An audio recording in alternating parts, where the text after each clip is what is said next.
Okay, आज हम करेंगे एप्लीकेशंस ऑफ इंटीग्रल क्लास 12 का चैप्टर 8।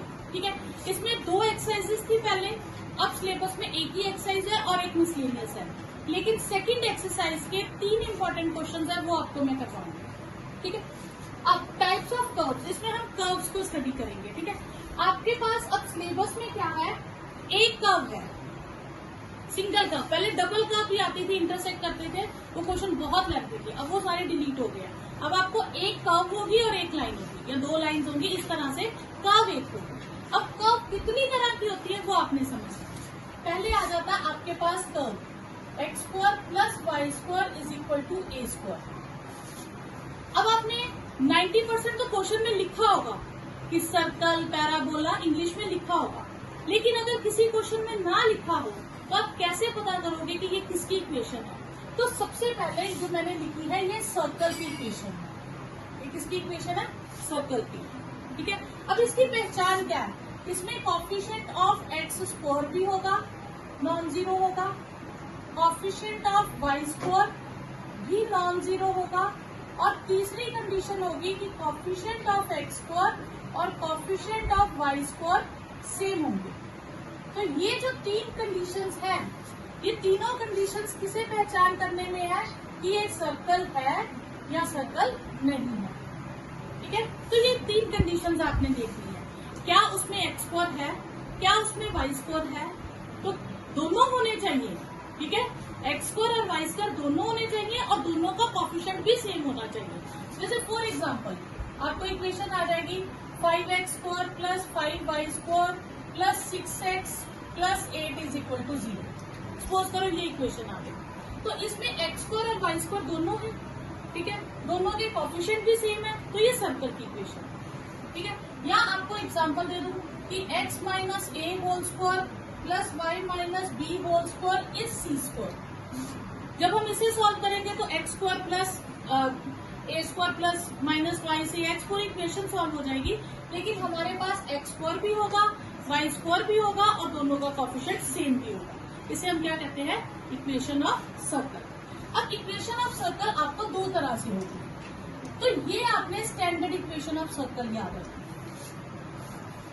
आपने किसी भी इक्वेशन को इसी से कंपेयर करना।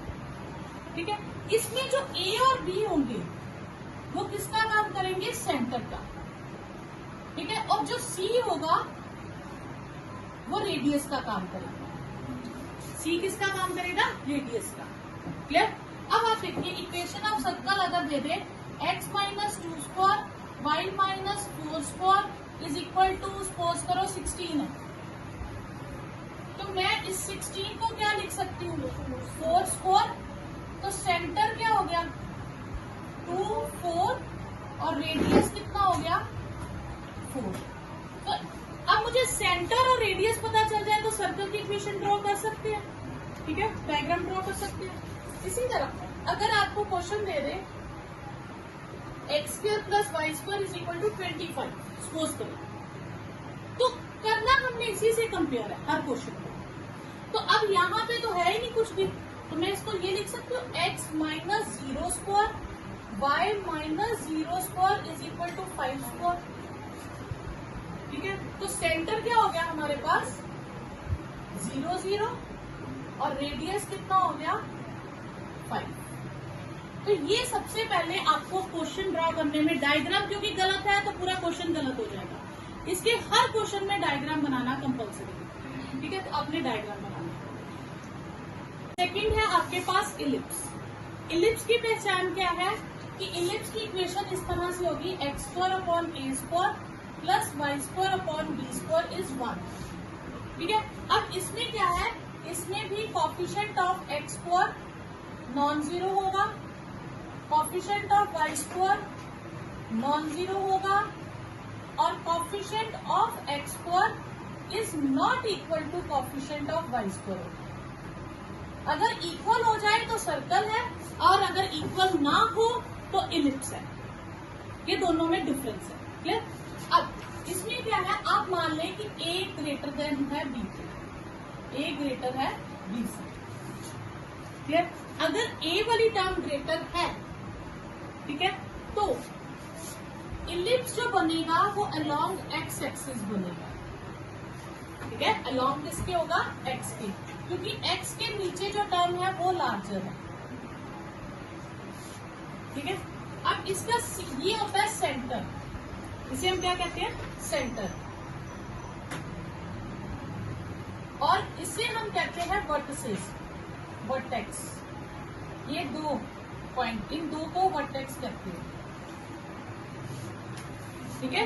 इलिप्स में दो वर्टेक्स होते हैं, इसलिए वर्टिसेस लिखते हैं उसको, ठीक है। फिर फोकस होता है यहाँ पे,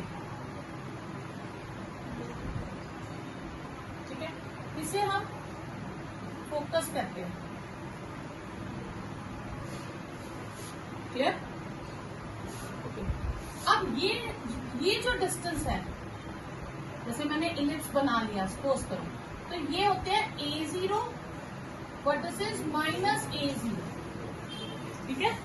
और ये हम नहीं कंसिडर करते क्योंकि वाई एक्सिस से हमें लेना देना, लेकिन क्वेश्चन की अगर नीड हो तो ये हो जाएगा 0B और ये 0 माइनस B, ठीक है, क्लियर?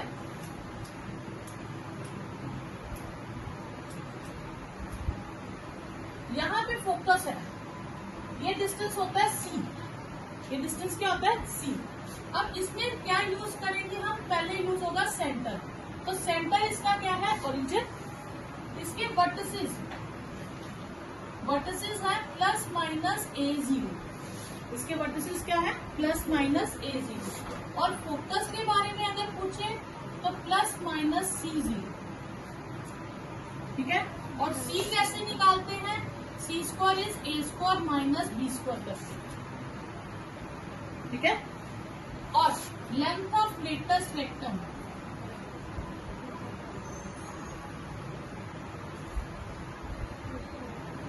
B² upon A। अब ये क्या होता है? Length of latus rectum mean हम फोकस से एक लाइन ड्रॉ करते हैं जो पैरेलल टू दूसरे एक्सिस के होगी, जैसे अलोंग एक्स एक्सिस है तो पैरेलल टू वाई एक्सिस। इस लाइन को कहते हैं लेंथ ऑफ लेटेस्ट रेक्टम। तो ये होती है, हाँ, ये जो इसे कहेंगे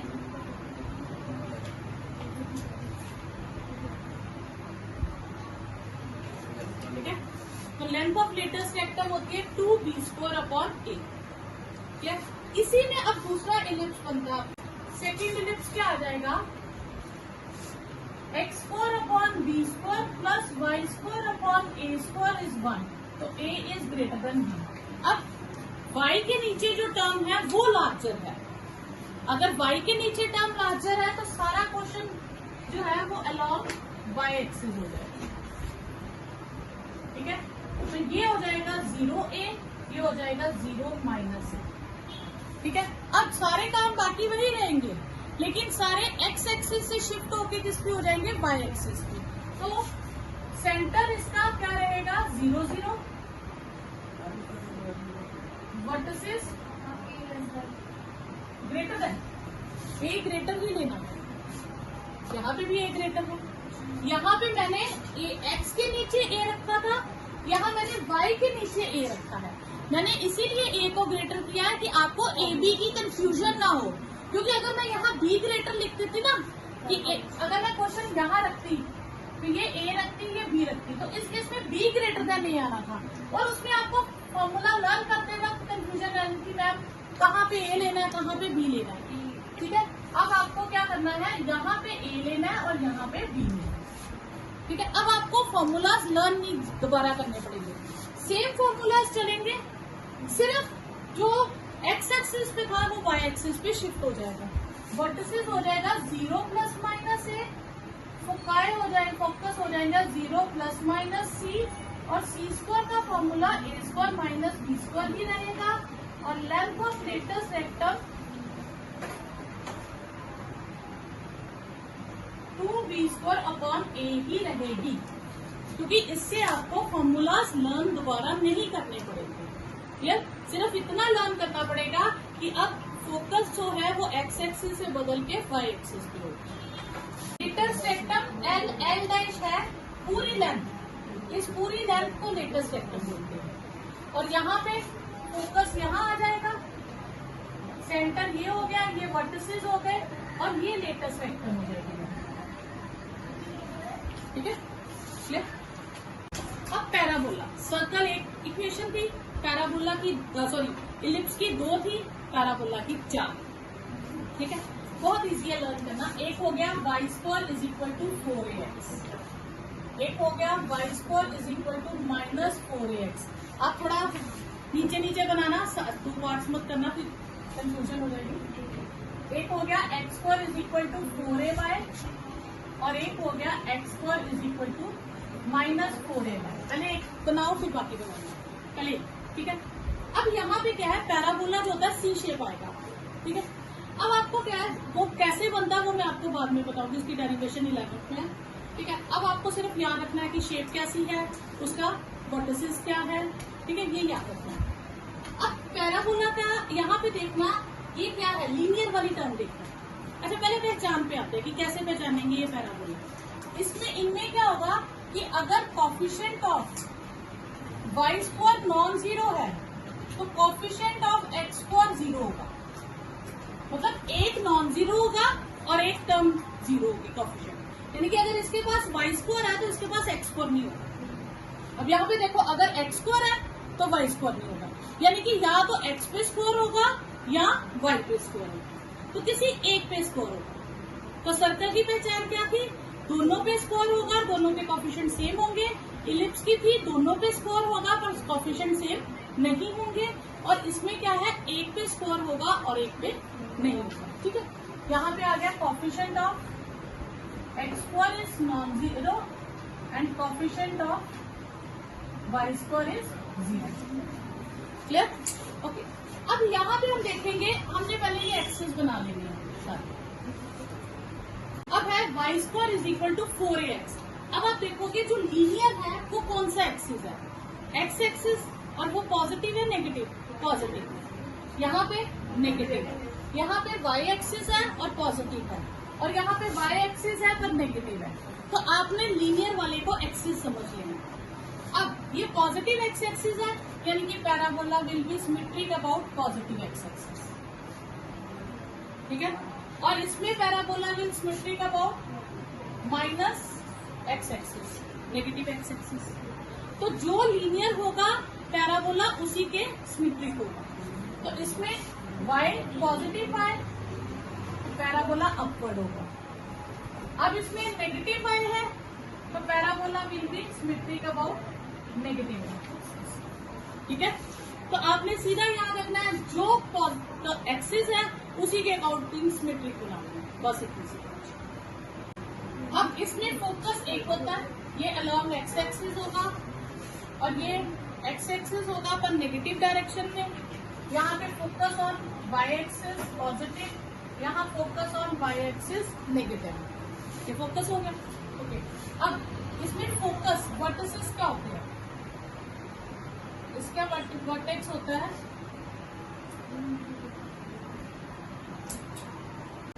इसमें सेंटर, वर्टेक्स नहीं लिखते, इसका सेंटर होता है, सेंटर होता है इसका 0 0। सबका सेंटर क्या है यहाँ पे 0 0, ओरिजिन पॉइंट।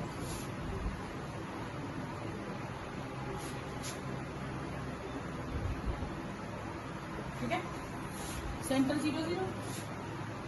फोकस, फोकस हो जाएगा आपके पास A0। यहाँ पे फोकस क्या हो जाएगा -A0। यहाँ फोकस 0A और यहाँ फोकस 0 -A। ठीक है, फिर यहाँ length of latest vector,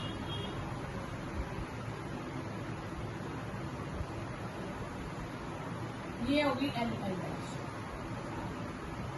focus से जो हम लाइन ड्रॉ करेंगे, ठीक है, L डैश वो होती है 4A।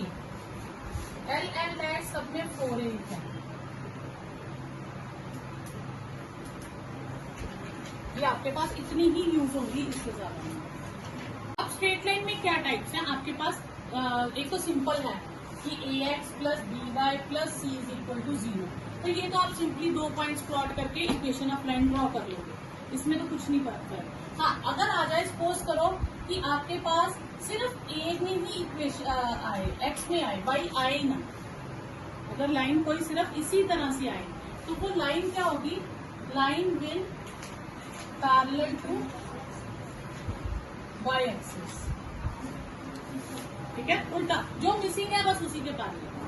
और अगर इक्वेशन आ जाए b y plus c is equal to 0, तो line will parallel to x axis. तो एट पॉइंट हो जाएगा माइनस सी बाई ए 0 से, और ये हो जाएगा 0 minus c by a. Clear? Next है जो आपके पास काफी सारे क्वेश्चंस में यूज होगी, वो है इक्वेशन x माइनस ए इस तरह से इक्वेशन होगी, y is equal to X minus A. ठीक है, आपने क्या करना है, क्वेश्चंस में जो मॉड के अंदर होगा उसे 0 कहना है, तो a की वैल्यू निकालना है। ठीक है, अब मैं आपको इसको एग्जांपल से समझाती हूँ तो ज्यादा समझ आएगा। जैसे y is equal to mod x minus 3 है, तो आपने x माइनस 3 को रफ में 0 कहना है, तो x की वैल्यू 3 आ गई। तो आपने क्या करना है, कर्व बनाई, ये एक्सिस बनाए 1 2 3, ये पॉइंट ले लिया 3। यहां से 45 डिग्री एंगल पे आपने लाइंस ड्रॉ करनी है, एक इस तरफ और एक इस तरफ। तो ये आपके पास ग्राफ आ जाएगा, ये भी 45 डिग्री अंदाजे से, ये भी 45 डिग्री। ठीक है, ये क्यों, क्योंकि x की वैल्यूज आप कुछ भी लो, y नेगेटिव नहीं आएगा क्योंकि उस पर मॉड्यूलस है। तो जब y नेगेटिव ही नहीं आएगा तो x की वैल्यूज पॉजिटिव लो या x की वैल्यूज नेगेटिव लो, answer will always remain positive. और इसी में अगर y is equal to mod x आ जाए तो x को 0 लेट करेंगे, तो 0 से ही 45 डिग्री आपके पास कर्व आ जाएगा।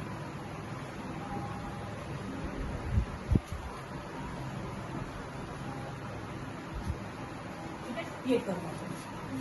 क्लियर? कोई डाउट यहाँ था? फिर साइन ग्राफ, तो साइन का आपके पास याद रखना 0 से स्टार्ट होती है कर्व, बस इतना ही। और कॉस का ग्राफ 1 से स्टार्ट होता है।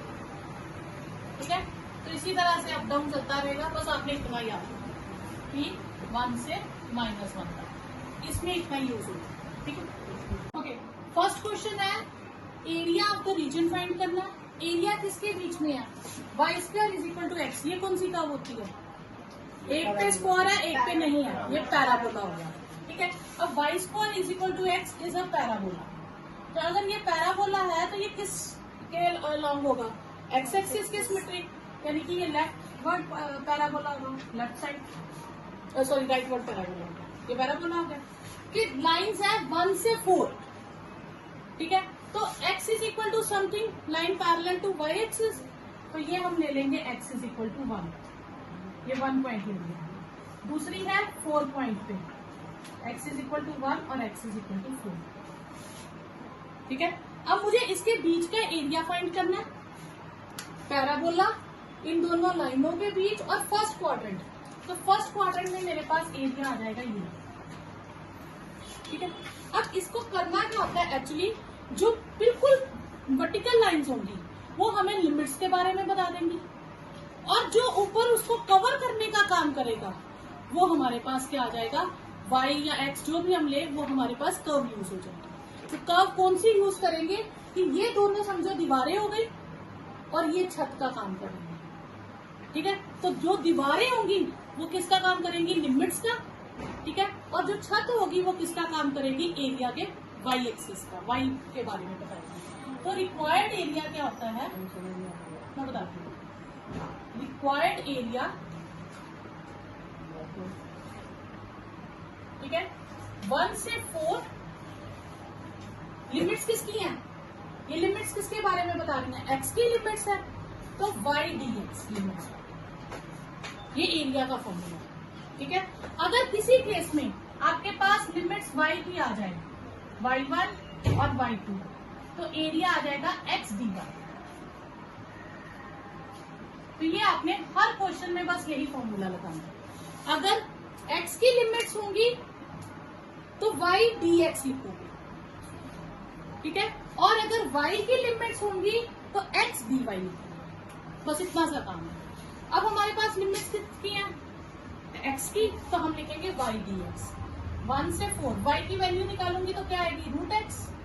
अब मैं इसकी इंटीग्रेशन कर दूंगी 3/2 3/2 1 से 4 2/3 4 3/2 1 3/2, ये आपकी इंटीग्रेशन का आगे सीधा 2 स्क्वायर की 3/2 -1, ये कट गया 2/3 8 -1 2/3 इंटू 7 14/3 स्क्वायर यूनिट्स।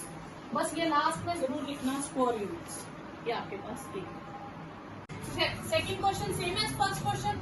तो रिक्वायर्ड एरिया क्या हो जाएगा 2 से 4 y dx 2 से 4 √9x dx, तो √9 हो जाएगा आपके पास 2 से 4 3 √x dx, 3 बाहर x 3/2 अपॉन 3/2 2 से 4, ये हो जाएगा 2/3 4 पावर 3/2 माइनस 2 पावर 3/2, ये आंसर आ जाएगा आपके पास।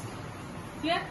तो ये कट गया आपके पास यहाँ से 3 2 स्क्वायर 3/2 और 2 क्यूब का रूट, ये 2 कैंसल 8 2 √2 स्क्वायर यूनिट्स, ये आपके पास है।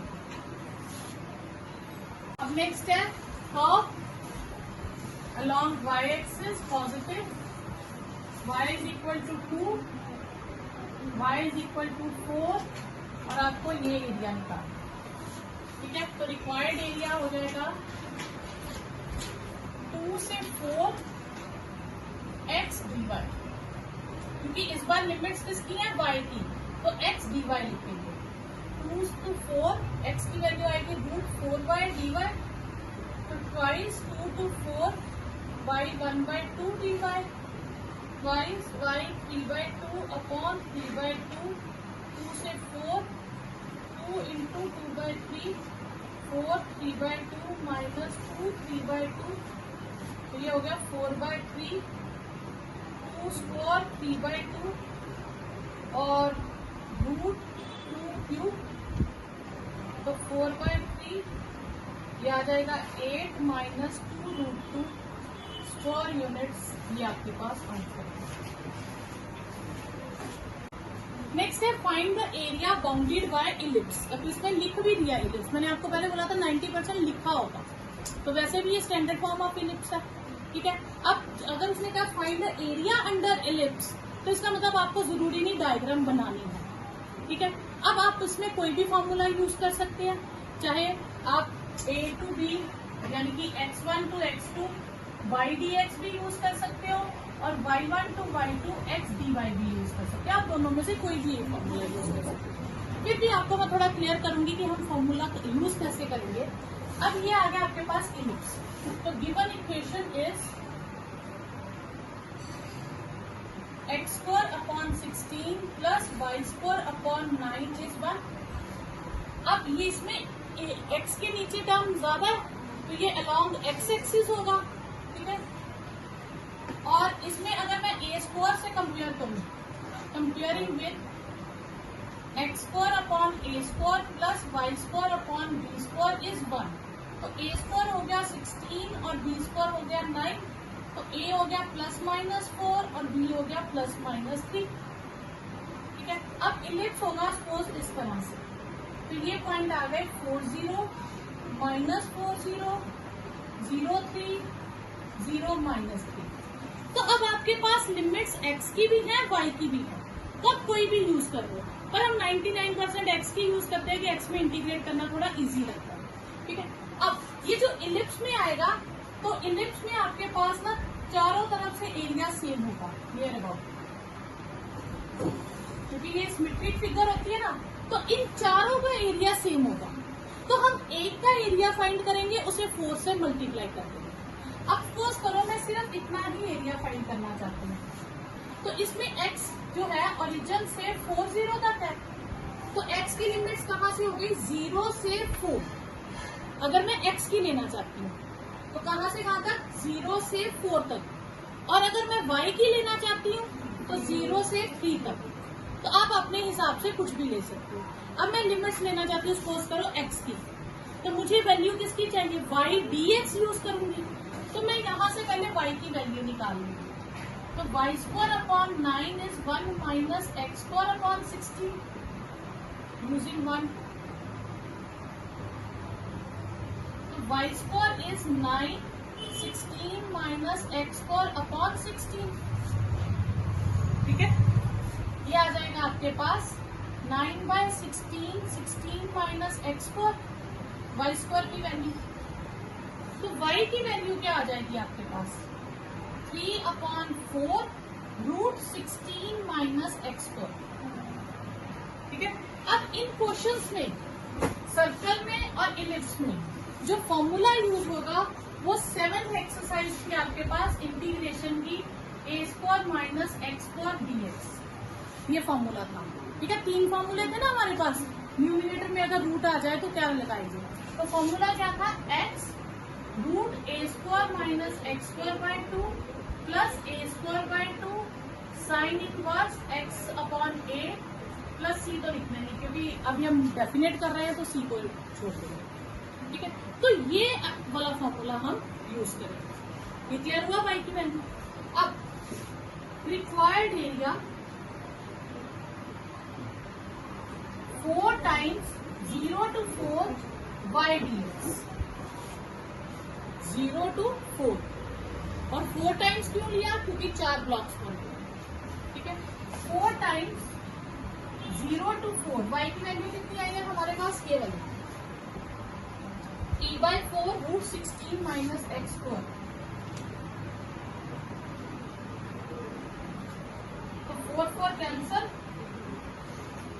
इसे मैं लिख सकती हूँ 4 square minus x square.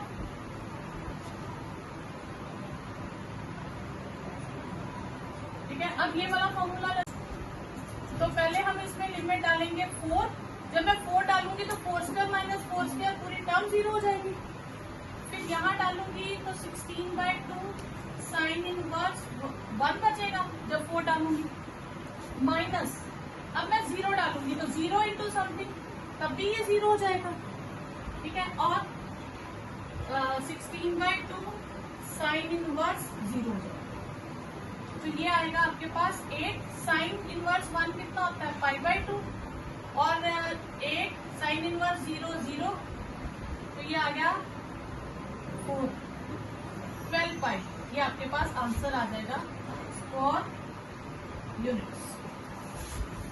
Next, find the area of the region bounded by the given ellipse x square by 4 plus y square by 9 is equal to 1। इसे हम इस बार कंपेयर करेंगे, y स्क्वायर के नीचे a स्क्वायर रखेंगे क्योंकि larger को हमने a स्क्वायर कहा था। Ellipse will be along y axis, तो ये हो जाएगा b स्क्वायर हो गया 4 और a स्क्वायर हो गया 9, तो b हो गया प्लस माइनस 2 और a हो गया प्लस माइनस 3, तो ये हो गया 0 3 0 माइनस 3 2 0 और ये माइनस 2 0 और ये ओरिजिन 0 0, तो ये सिमेट्रिक होता है। फिर उसी तरह से हम एक क्वाड्रेंट एक का एरिया निकाल के उसे 4 से मल्टीप्लाई कर देंगे, तो required area will be 4 times, limits हम x की लेंगे 0 to 2, तो y dx लिखेंगे। तो y की वैल्यू हम कैसे निकालेंगे, यहाँ से, तो y ये हम साइड पे निकाल के बता देते हैं, x square by 4 plus y square by 9 is 1, y square by 9 is 1 minus x square by 4, y square is 9 4 minus x square by 4, तो y is 9/4 4 minus x square का रूट, तो 3/2 रूट 4 माइनस एक्स स्क्वायर। ठीक है, वो मैं यहाँ use कर लूंगी, 3/2 root 4 minus x square dx। ये कैंसर, 6 बाहर, ये हो जाएगा 2 square minus x square dx। ठीक है, ये a square minus x square की आइडेंटिटी हो गई, और root a square minus x square का फॉर्मूला है हमारे पास x root a square minus x square upon 2 plus a square by 2 sine inverse x upon a plus c। ठीक है, इसे हम नहीं लिखेंगे x √2 square minus x square by 2 plus 2 square by 2 sine inverse x upon 2 0 से 2। जब मैं 2 fill करूंगी तो ये पूरी टर्म 0 हो जाएगी, तो मेरे पास बचेगा 4/2 साइन इनवर्स 2/2। और जब मैं 0 फिल करूंगी तो भी ये पूरी टर्म 0 हो जाएगी, और ये साइन इनवर्स 0 0 होता है, ये टर्म खत्म हो जाएगी। ये 2 12 साइन इनवर्स 1, साइन के टेबल में 1 आता है π/2 पे, तो ये 6π आपके पास आंसर आ जाएगा। ठीक है। Step area laying between first quadrant and bounded by the circle. तो इक्वेशन ऑफ सर्कल हमें क्या दिया है, x² plus y² is equal to 4, जिसे हम लिखेंगे x माइनस 0 का स्क्वायर y माइनस 0 का स्क्वायर। ये वैसे लिखने की जरूरत नहीं, आप सीधा ये लिखिए x² प्लस y², या y की वैल्यू निकाल लीजिए 4 minus x², y is √4 minus x²। तो रिक्वायर्ड एरिया क्या होगा, ठीक है। सर्कल बना आपके पास ये, जिसका रेडियस आपके पास आया 2, ठीक है। सर्कल का रेडियस कितना आया 2, क्यों कैसे आया, देखिए आपके पास था x² plus y² is equal to 4, इसे हम लिख सकते हैं x माइनस 0 का होल स्क्वायर y माइनस 0 का whole square is equal to 2 square. तो सेंटर क्या होता है 0 0, और रेडियस कितना हो गया 2। क्लियर। तो अब हमें ढूंढना है फर्स्ट क्वाड्रेंट, मतलब एक ही एरिया ढूंढना है। नॉर्मली हम 4 टाइम्स कर देते हैं, इसमें हमें 4 टाइम्स नहीं करना। तो रिक्वायर्ड एरिया लिमिट्स दी है कहाँ से कहाँ तक, 0 से 2 y dx, 0 से 2 √4 माइनस x² dx। तो यहाँ आइडेंटिटी लग जाएगी √a² माइनस x² की, तो वो आइडेंटिटी क्या है x √a² minus x²/2 plus a²/2 sine inverse x/a plus c। तो ये आ जाएगा 4 को हम लिख सकते हैं 2 स्क्वायर, तो ये आ जाएगा 2 √2 square minus x²/2 plus 2 square sine inverse x upon a 0 से 2। तो जब मैं यहाँ 2 फिल करूंगी तो पूरी टर्म 0 हो जाएगी, तो आपके पास बचेगा 4/2 साइन इनवर्स 1, और जब 0 फिल करोगे तो भी पूरी टर्म 0 हो जाएगी, 2π/2 आंसर आ जाएगा π। तो ए ऑप्शन आपके पास करेक्ट है। Area of the region bounded by curve y² is equal to 4x, y² is equal to 4x आपके पास ये टर्म होगी सिमेट्रिक अबाउट x एक्सिस, और y is equal to 3 parallel to x axis, ठीक है, and y axis के बीच का एरिया।